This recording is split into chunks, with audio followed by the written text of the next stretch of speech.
America और Iran के बीच तनाव अब उस मोड़ पर पहुंच गया है जहां से महायुद्ध की शुरुआत हो सकती है।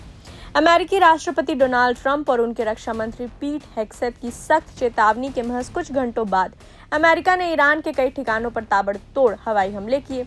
लेकिन कहानी यहीं खत्म नहीं हुई। ईरान ने भी इस हमले का तुरंत और बेहद आक्रामक जवाब दिया है। क्या कहा ईरान की सेना ने, आइए आपको पूरी बात बताते हैं।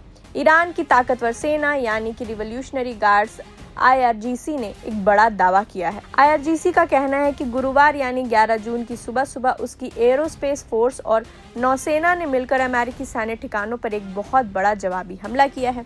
ईरान के मुताबिक अमेरिका ने जो कार्रवाई की थी उसके जवाब में उन्होंने कुवैत में मौजूद अली अल सलेम और अहमद अल जारेब एयरबेस को निशाना बनाया है। इतना ही नहीं, बहरीन के शेख ईसा एयरबेस पर भी हमले किए गए हैं। ईरान का दावा है कि उसमें अमेरिका के कुल 18 अहम सैन्य ठिकानों को टारगेट किया गया है।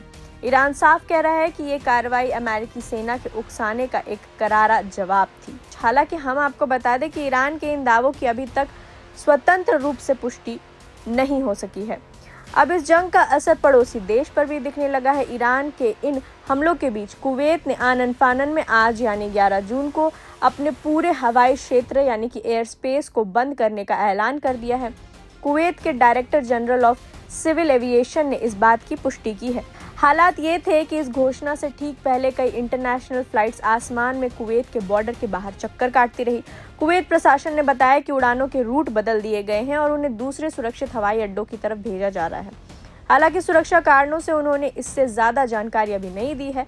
आपको बता दें कि ये तनाव अचानक नहीं बढ़ा है। राष्ट्रपति डोनाल्ड ट्रंप की सख्त चेतावनी के बाद गुरुवार तड़के अमेरिका ने लगातार दूसरे दिन ईरान पर भीषण हवाई हमले किए। ईरान की राजधानी तेहरान समेत कई बड़े शहरों को अमेरिकी लड़ाकू विमानों ने निशाना बनाया है। इन हमलों के बाद दोनों देशों के बीच का गुस्सा 7वें आसमान पर है। सबसे बुरी बात यह है कि इस युद्ध को रोकने के लिए, शांति बहाल करने के लिए जो बातचीत चल रही थी वो भी अब पूरी तरह से ठप पड़ती हुई दिखाई दे रही है। यानी फिलहाल सुलह का कोई रास्ता नजर नहीं आ रहा। इस पूरी जंग का असर अब आपकी और हमारी जेब पर भी पड़ने वाला है। ईरान ने 2 टूक शब्दों में कह दिया है कि दुनिया के सबसे महत्वपूर्ण समुद्री रास्ते यानी कि हॉर्मुज़ स्ट्रेट पर वो अपना कब्जा और नियंत्रण हर हाल में बनाए रखेगा। अब क्योंकि दुनिया का एक बड़ा हिस्सा इसी रास्ते से तेल की सप्लाई करता है, इसलिए ग्लोबल फ्यूल सप्लाई को लेकर पूरी दुनिया में चिंता बढ़ गई है। नतीजा ये हुआ है कि अंतर्राष्ट्रीय बाजार में कच्चे तेल की कीमतें आसमान छूने लगी हैं। यानी अमेरिका और ईरान की ये जंग अब सिर्फ मिडिल ईस्ट तक सीमित नहीं है, इसका असर पूरी दुनिया की अर्थव्यवस्था पर पड़ने जा रहा है। इस महासंकट से जुड़ी हर छोटी बड़ी अपडेट हम आप तक लेकर के आते रहेंगे। आप जुड़े रहें प्रभात खबर के साथ। प्रभातखबर.com, विश्वास वही, रफ्तार नहीं।